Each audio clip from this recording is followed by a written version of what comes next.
অনেকদিন হয়ে গেল, এখানে তো কোনো মানুষজন আসা যাওয়াই করে না রে। চল চল, রাস্তার দিকে গিয়ে দেখি। আজকে আকাশের ওয়েদারটা খারাপই দেখছি। আজকে বেরোনো ঠিক হলো না।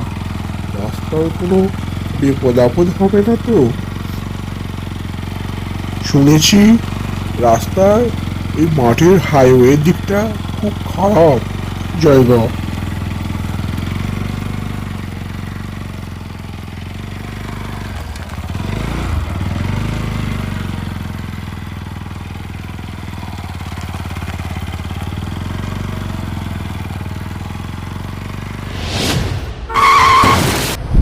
এক্সকিউজ মি দাদা, প্লিজ একটু দাঁড়াবেন, আমার অনেকটা দেরি হয়ে গেছে, আমাকে একটু ছেড়ে দেবেন?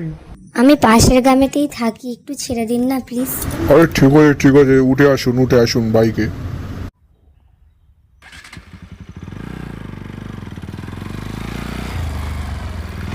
কি ব্যাপার, এত রাত্রে মহিলাটা কোথায় যাচ্ছে? হঠাৎ কিছু জানা হলো না, একবার জিজ্ঞাসা করেই দেখি। ম্যাডাম, কোথায় যাবেন? আপনার বাড়িতে কে কে আছেন? এত রাত্রে আপনি এখানে কি করছিলেন? কি ব্যাপার, কোনো সাড়া দিচ্ছে না কেন, দেখি তো। এ কি, কোথায় গেল?